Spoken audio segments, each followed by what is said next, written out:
अस्सलामु अलैकुम वरहमतुल्लाहि वबरकातुह। रब्बिश रहली सदरी वयस्सिरली अमरी वहलुल उक़दतम मिन लिसानी यफ़क़हू क़ौली वजअल्ली वज़ीरम मिन अहली रब्बी यस्सिर वला तुअस्सिर वतम्मिम बिल खैर। সূৰা বাকাৰাৰ প্ৰথম ৫টা আয়াতত আমি পাইছিলোঁ যে কোৰাণখন হিদায়ত হয় মুত্তাকিসকলৰ বাবে আৰু লগতে আল্লাহ পাকে আমাক জনাই দিছে যে মুত্তাকি লোক কোনবোৰ হয়। তাৰ পিছৰ আয়াত দুটাত আমি পাইছিলোঁ যে আল্লাহে সিহঁতৰ অন্তৰত মোহৰ লগাই দিয়ে যিয়ে কুফৰ কৰে। এতিয়া আমাৰ মনত ভাৱ হ'ব পাৰে যে যেতিয়া আল্লাহে নিজেই কাফিৰসকলৰ অন্তৰত মোহৰ লগাই দিছে, গতিকে এতিয়া সিহঁতৰ গাত কি দুখ, সিহঁতে কি কৰিব? কিন্তু কথাটো এনেকুৱা নহয়। আল্লাহে প্ৰথমতে কি কৈছে চাওকচোন, যে এইসকল সেইবোৰ যিসকলে একেবাৰে শুনিবলৈ প্ৰস্তুত নহয়। আপুনি সিহঁতক ভয় খুৱাওক বা আন যিয়ে নকৰক কিয়, সিহঁতে ইমান নানে। আল্লাহ পাকে আগৰ পৰাই জানিছিল, আল্লাহ পাকৰ এয়া ইলম হয়, অৰ্থাৎ যিসকলে কুফৰ কৰে, যিসকলে ইমান নানে, সেই কথাটো আল্লাহ পাকে জানে যে কোনে ইমান আনিব বা ইমান নানে, সেইটো আল্লাহ পাকে আগৰ পৰাই জানে। ঠিক যেনেদৰে আমি কওঁ যে আল্লাহে আমাৰ তাকদীৰ, আমাৰ ভাগ্য আগৰ পৰাই লিখি দিছে, কিন্তু এয়া আল্লাহৰ হুকুম নহয়, আল্লাহ সুবহানাহু তাআলাৰ ইলম হয়। আল্লাহ তাআলাই তেওঁৰ ইলমৰ দ্বাৰা জানিছিল যে এইজন বান্দাই কি কৰিব বা কি নকৰিব। কিন্তু ইয়াৰ লগতে আল্লাহ সুবহানাহু তাআলাই আমাক দুৱা দি দিছে। যেতিয়া আমি আল্লাহ পাকক দুৱা কৰোঁ, তেতিয়া আল্লাহ সুবহানাহু তাআলাই সকলোবোৰ বিপদ আপদ আমাৰ ৰাস্তাৰ পৰা গুচাই দিয়ে। সেইকাৰণে আল্লাহে কৈছে যে তুমি ইহঁতক অৰ্থাৎ কাফিৰসকলক ভয় খুওৱা বা নোখোৱা, ইহঁতে ইমানেই বেয়া হৈ গৈছে যে ইহঁতৰ ওপৰত তোমাৰ কথাৰ কোনো প্ৰভাৱ নপৰে। আল্লাহ তাআলাই কৈছে দিনত কোনো ধৰণৰ জবৰদস্তি নাই। আমি কাকো টানি আজুৰি মুছলমান বনাব নোৱাৰোঁ। কিন্তু যেতিয়া আপুনি বা মই দিনৰ ভিতৰত আহিম বা দিনৰ ভিতৰত আহি যাওঁ, তেতিয়া কিন্তু আপোনাৰ ওপৰত দিনৰ সকলোবোৰ কামেই ফৰজ হৈ যায়, কম্পালচৰি হৈ যায়। দিনৰ ভিতৰত অহাৰ পিছত আপুনি বা মই ক'ব নোৱাৰোঁ যে লা ইক্ৰাহা ফিদ্দিন, অৰ্থাৎ দিনত কোনো জবৰদস্তি নাই। কাৰণ তেতিয়া জবৰদস্তি বুলি নহয়, আপুনি বা মই দিনত অহাৰ পিছত আমাৰ দিনত যিবোৰ কাম কৰিব দিছে বা কৰিব দিয়া নাই, সেইবোৰ আমাৰ বাবে কম্পালচৰি হৈ যাব। সেইকাৰণে আল্লাহ পাকে কৈছে যে কাফিৰসকলক এৰি দিয়া, সিহঁতক কৈ একো লাভ নাই। কিন্তু যেতিয়া আপুনি দিনত আহি যাব, তেতিয়া আপুনি এনেকুৱা কৰিব নোৱাৰে। অৰ্থাৎ যিসকল কাফিৰ হয়, কুফৰ কৰে, সিহঁতৰ কোনো জবৰদস্তি সিহঁতৰ কাৰণে একো কম্পালচৰি নাই, সিহঁতৰ কাৰণে একো ফৰজ নাই। কিন্তু যিসকলে ইছলামত আহিব, দিনৰ ৰাস্তাত আহিব, সিহঁতৰ কাৰণে কিন্তু কম্পালচৰি হৈ যাব। সিহঁতে কৰিবই লাগিব। ইছলামত যি যি কাম কৰিব দিছে বা যি যি কাম কৰিব দিয়া নাই, যি যি কৰিব দিছে সেইখিনি কৰিবই লাগিব, আৰু যি যি কৰিব দিয়া নাই সেইখিনিৰ পৰা আঁতৰি থাকিব লাগিব। সেইকাৰণে বহুতেই কোৱা শুনা যায় ন, আমাৰতো ধৰ্মত এনেকুৱা নহয় যে কোনো কাকো জোৰ কৰিব নোৱাৰে, কোনো কাকো প্ৰেছাৰ দিব নোৱাৰে, মই যি কৰোঁ সেইটো মোৰ ইচ্ছা, সেনেকৈ বহুতেই কোৱা যায়। জোৰ কৰি পেলাই ধৰ্ম নহয়, জোৰ কৰি ধৰ্ম নহয় ঠিকেই, কিন্তু যদি আপুনি এজন মুছলমান হয়, আপুনি যদি দিনত আহিছে, ইছলামত আহিছে, তেনেহ'লে আপুনি কৰিবই লাগিব। জোৰ কৰিয়েই হওক বা যিয়ে নহওক, আপুনি কৰিব লাগিব। ধৰি লওক যেনেকৈ কলেজ এখনত আপুনি যদি কলেজখনত এডমিশ্যন লোৱা নাই, তেতিয়াহ'লে আপোনাৰ ওপৰত কলেজখনৰ কোনো ৰুল ৰেগুলেশ্যন আপোনাৰ ওপৰত কম্পালচৰি নহয়। কিন্তু কলেজখনত যেতিয়া আপুনি এডমিশ্যন ল'ব, তেনেহ'লে কলেজত যিবোৰ নীতি নিয়ম আছে, ৰুল ৰেগুলেশ্যন আছে, সেইখিনিতো আপুনি মানি চলিবই লাগিব। ঠিক সেয়ে ইয়াত আল্লাহে কৈছে যে আপুনি যেতিয়া দিনৰ ৰাস্তাত আহিব, দিনৰ সকলোবোৰ কাম আপোনাৰ বা মোৰ বাবে কম্পালচৰি হৈ যাব।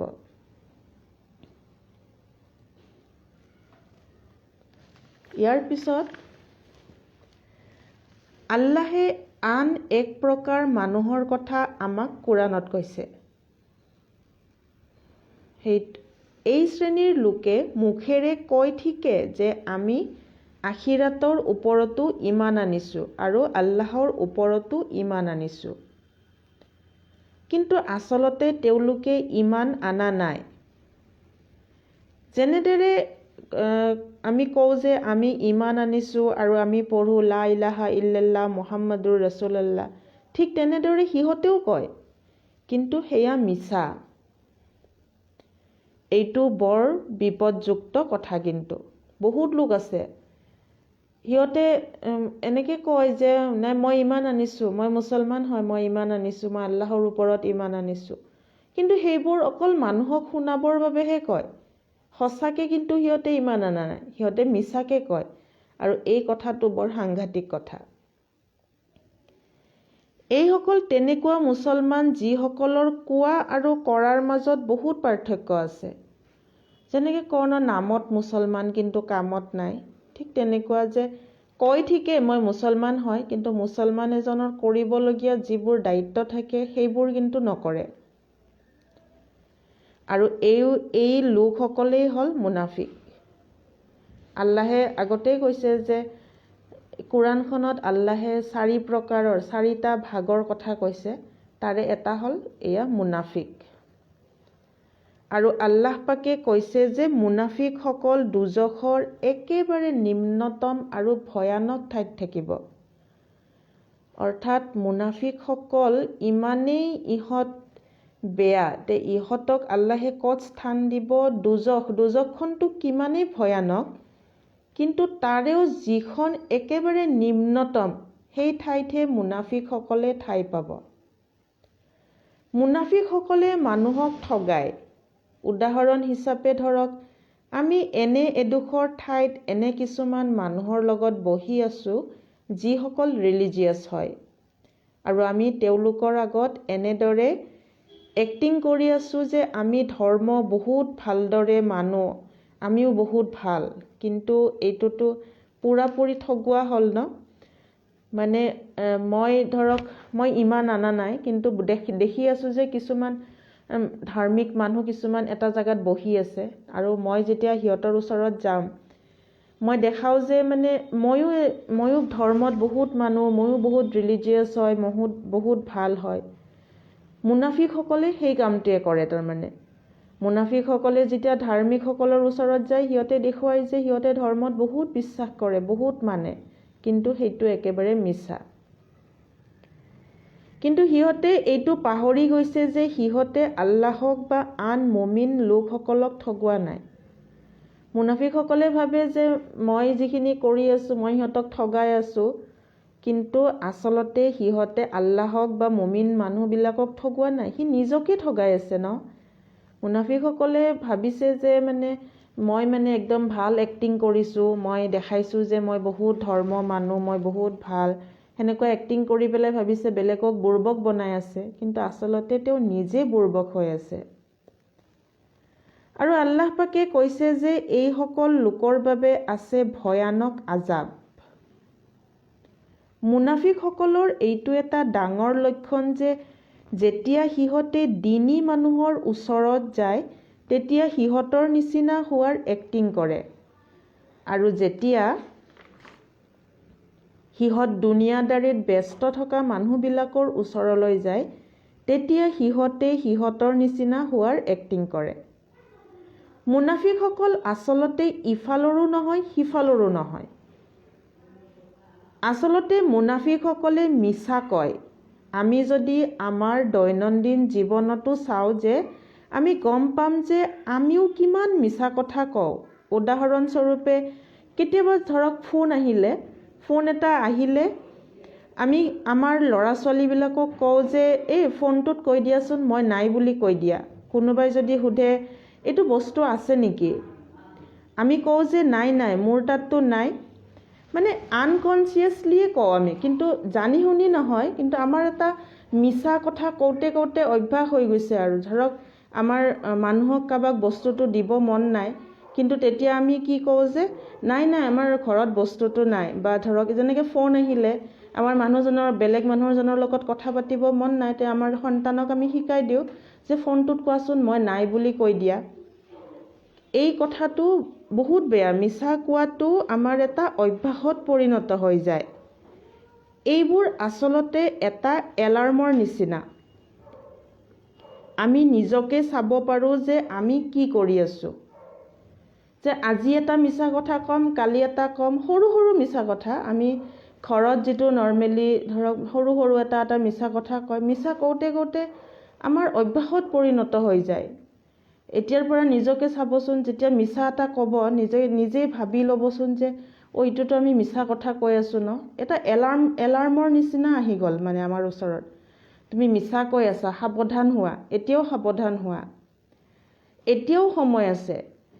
কাৰণ যেতিয়ালৈকে আমাৰ জীৱনটো আছে, আলহামদুলিল্লাহ আমি সুযোগ পাইছোঁ। আল্লাহ সুবহানাহু তাআলাই আমাক তওবাৰ সুযোগ দিছে। কাৰণ মৰাৰ পিছততো আৰু আপুনি তওবা কৰিব নোৱাৰে, মই তওবা কৰিব নোৱাৰোঁ। আমি যেতিয়ালৈকে জিন্দা আছোঁ, যেতিয়ালৈকে আমাৰ জীৱনটো আছে, আলহামদুলিল্লাহ আমি সুযোগ পাইছোঁ তওবা কৰাৰ। আৰু যিটো মুহূৰ্ততে আমি সেইটো ৰিয়েলাইজ কৰোঁ ন, যে ইছাল্লাহ এই মানে মিছা কোৱা অভ্যাসটোতো মোৰ গাতো আছে, ময়োতো মিছা কওঁ, সৰু সৰুৱে হওক, কিন্তু ময়োতো মিছা কওঁ।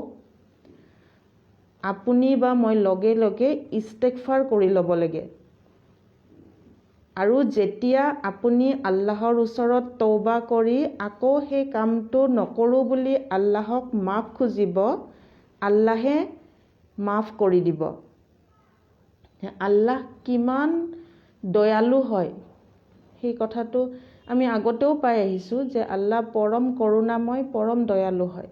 আমি যেতিয়াই ৰিয়েলাইজ কৰোঁ যে আমি কিবা এটা ভুল কৰি আছোঁ, আমাৰ ভুল হৈ আছে, যেতিয়াই ৰিয়েলাইজ হ'ব তেতিয়াই আপুনি আল্লাহৰ ওচৰত তওবা কৰক, আল্লাহৰ ওচৰত 2 ৰাকাত নফল নামাজ পঢ়ি দোৱা কৰক। আৰু নিশ্চয় আমি যেতিয়া আল্লাহক প্ৰতিশ্ৰুতি দিম যে আল্লাহ মই এই কামটো আৰু নকৰোঁ, তেতিয়া আল্লাহে নিশ্চয় মাফ কৰি দিব। কিন্তু এনেকুৱাও হ'ব পাৰে যে পিছত আমাৰ দ্বাৰা সেই ভুলটো আৰু হ'ল, কিন্তু তেতিয়াও আল্লাহে কৈছে যে তুমি যেতিয়াই ৰিয়েলাইজ কৰিবা, কিন্তু জানি শুনি নহয় যে মই ভুল কৰি আছোঁ, এইবাৰ ভুল কৰিম, আকৌ নেক্সট টাইম ভুল কৰিম, আল্লাহেতো মাফ কৰিবই, সেইটো নহয়। কিন্তু যেতিয়া আমি ৰিয়েলাইজ কৰিম, আমাৰ ভুলতে যিটো ভুল হৈ গ'ল সেইটোৰ কাৰণে ৰিয়েলাইজ কৰিম, তেতিয়া যদি আমি আল্লাহক মাফ খোজোঁ, আল্লাহে নিশ্চয় আমাক মাফ কৰি দিব। আৰু এটা বহুত ভাল কথা, যে আমি যেতিয়া 2 ৰাকাত নফল নামাজ পঢ়ি আল্লাহৰ ওচৰত দোৱা কৰোঁ, ইস্তেগফাৰ কৰোঁ, তেতিয়া আৰছত যিসকল ফেৰিস্তা থাকে তেওঁলোকেও আপোনাৰ কাৰণে বা মোৰ কাৰণে দোৱা কৰে। আমি যেতিয়া ইস্তেগফাৰ কৰোঁ, তওবা কৰোঁ আৰু নেক্সট টাইম সেই কামটো নকৰোঁ বুলি আল্লাহক প্ৰতিশ্ৰুতি দিওঁ, তেতিয়া আৰছত যিসকল ফেৰিস্তা থাকে তেওঁলোকেও আমাৰ কাৰণে দোৱা কৰে। ইমান ধুনীয়া নহয়নে আমাৰ ইছলাম? কিমান ধুনীয়া কথা নহয়নে এইটো? সঁচাকৈ সুবহানাল্লাহ, বহুত ধুনীয়া আমাৰ ইছলাম। আল্লাহ পাকে ইয়াৰ পিছৰ আয়াতত কৈছে যে এনেকুৱা ধৰণৰ কামবোৰৰ পৰা আঁতৰত থকা যিবোৰৰ পৰা দুনিয়াত অশান্তিৰ সৃষ্টি হয়। কিন্তু তেতিয়া তেওঁলোকে কয় যে মইতো তেনেকুৱা একো কাম কৰা নাই। আল্লাহে আমাক কৈছে যে দুনিয়াত, পৃথিৱীখনত যিটো কামৰ দ্বাৰা অনিষ্ট হয় সেই কামটোৰ পৰা আঁতৰত থাকিবা, তেনেকুৱা একো কাম নকৰিবা। যিটো দি দুনিয়াত আন এজনৰ অনিষ্ট হয়, কষ্ট হয় বা পৃথিৱীখনত অশান্তিৰ সৃষ্টি হয়, এনেকুৱা একো কাম নকৰিবা। কিন্তু সেইখিনি সময়তে মুনাফিকসকলে উত্তৰ দিব যে নাই মইতো এনেকুৱা একো কাম কৰা নাই, মইতো ঠিকেই কৰি আছোঁ, মোৰ দ্বাৰাতো কাৰো একো অনিষ্ট হোৱা নাই। এটা সৰু উদাহৰণ, একেবাৰে সৰু উদাহৰণ এটা লৈছোঁ। কেতিয়াবা কোনোবাই আহি আমাক কয় যে জানা মই অমুকৰ পাৰ্টিত বহি আছিলোঁ, তোমাৰ বিষয়ে অমুকে এনেদৰে কৈছে। প্ৰায়ে হয়, আমি যেতিয়া পাৰ্টিত বা এনেকুৱা গেট টুগেডাৰত চবে লগ হওঁ, তেতিয়া এজনে মানে আনজনৰ কথা পাতোৱেই আৰু সমালোচনা কৰোঁ। যিজন নাই তেওঁৰ কথা পাতোঁ আমি। তেতিয়া আমি ধৰক কোনোবা এজন নাই তাতে, তাৰ কথা যদি কোনোবাই আমাক কয়, আমি লগে লগে আহি আৰু সেইজনক কৈ দিওঁ, মই অমুকৰ পাৰ্টিত গৈছিলোঁ নহয়, তেওঁ তোমাৰ কথা ইমান বেয়াকৈ কৈছে। কিন্তু কি উদ্দেশ্য আছে এনেকৈ কোৱাৰ? মোক কোনোবাই কিবা কৈছে, মই আহি আকৌ বেলেগজনক কৈ দিছোঁ, কি উদ্দেশ্য আছে এইটো কোৱাৰ? যদি কোনোবাই কেতিয়াবা এনেকৈ কয়, তেতিয়া 1 ছেকেণ্ডৰ কাৰণে ভাবি ল'ব যে এয়া তেওঁ আপোনাৰ ভালৰ কাৰণে কৈ থকা নাই। তেওঁ এই কাৰণে কৈ আছে যে তেওঁ নিজে এই কথাখিনি আপোনাৰ বিষয়ে ক'ব নোৱাৰে, সেইকাৰণে বেলেগৰ নাম লগাই আপোনাক কথাখিনি ক'ব বিচাৰিছে। কোনোবাই যেনিবা মোৰ বিষয়ে কাৰোবাক ক'লে, তেওঁ আহি পেলাই আকৌ মোক কোৱাৰ কি উদ্দেশ্য আছে? হয়নে নহয়? কাৰণ সেইখিনি কথাইদিতো একো ভাল নহয়, উল্টা বেয়াই হ'ব। আৰু তেওঁ জানে যে এই কথাখিনি শুনিলে মোৰ মনত দুখ লাগিব, মই মনত কষ্ট পাম। কিন্তু সেই বস্তুটো হৈয়ে থাকে, মানে প্ৰায় আমাৰ সমালোচনা ওলায়, তাৰপিছত আহি পেলাই আমি কওঁ অমুকে তোমাৰ কথা এনেকৈ কৈছে এনেকৈ কৈছে। কিন্তু সেইখিনি কৰাতকৈ এনেকুৱা কৰিব লাগে যে য'ত এই কথাখিনি শুনিছিল বা মোৰ বিষয়ে কোনোবাই তেওঁৰ আগত কিবা কৈছিল বা মই কাৰোবাক সেনেকৈ কৈছিলোঁ, মোৰ ডিউটি আছিলে মই তেতিয়াই ষ্টপ কৰি দিব লাগিছিল যে তেওঁতো ইয়াত নাই এতিয়া, তেওঁৰ কথাখিনি নক'বা এতিয়া। কাৰণ তুমি তেওঁৰ বিষয়ে যিখিনি কৈ আছা, তেওঁতো ইয়াৰ চাফাই দিব নোৱাৰিব, কাৰণ তেওঁ নাই ইয়াত। আমি যদি কয় তেওঁ অমুক কামটো কৰিছে, এইটো কাম কৰিব নালাগিছিল, বেয়া আছিল, কিন্তু তেওঁ বা কিয় কৰা নাছিল কামটো সেইটোতো নাজানিম। কিন্তু তেওঁৰ সন্মুখত যদি কওঁ আমি, তেতিয়া তেওঁ উত্তৰ দিব পাৰে, নহয় তুমি ভুল বুজিছা, মই এই কামটো এই কাৰণেহে কৰা নাছিলোঁ। সেইকাৰণে মানুহজন যিহেতু নাই, তেওঁৰ বিষয়ে যেতিয়া আমাক কোনোবাই কিবা কৈ আছে, আমি তেতিয়াই সিহঁতক ষ্টপ কৰি দিব লাগে যে তেওঁৰ কথা এতিয়া নক'বা, তেওঁ ইয়াত নাই, তেওঁ যেতিয়া থাকিব তুমি তেতিয়া তেওঁৰ বিষয়ে ক'বা। আৰু সেয়েহে আল্লাহে কৈছে যে এনেধৰণৰ কোনো কথাই নক'বা, কোনো কামেই নকৰিবা যাৰ জৰিয়তে কোনো ধৰণৰ অশান্তিৰ সৃষ্টি হয়, আৰু সেয়া ডাঙৰেই হওক বা সৰুৱে হওক। এয়া হ'ল সূৰা বাকাৰাৰ। আজি এইখিনিলৈকে আমি ইয়াৰ অৰ্থখিনি পঢ়িলোঁ। আল্লাহে কিমান ধুনীয়া কথা কৈছে সূৰা বাকাৰাটো আচলতে বহুত দীঘল। ইয়াৰ আগতেও সূৰা বাকাৰাৰ বিষয়ে আমি অৰ্থ পঢ়িছিলোঁ, সূৰা বাকাৰাৰ অৰ্থ পঢ়িছিলোঁ, আলোচনা কৰিছিলোঁ, আজিও কৰিছোঁ আৰু ইনশাআল্লাহ অহাবাৰো কৰিম। আমাক আল্লাহে কোৰাণ বুজি পঢ়াৰ তৌফিক দিয়ক, আমি যাতে বুজিব পাৰোঁ, কোৰাণৰ যিখিনি হিদায়ত আছে আমি ল'ব পাৰোঁ। তেনেহ'লে ইনশাআল্লাহ আজি ইয়াতে এৰিছোঁ, অহাবাৰ পুনৰ লগ পাম। আসসালামু আলাইকুম ওয়া ৰাহমাতুল্লাহি ওয়া বাৰাকাতুহু।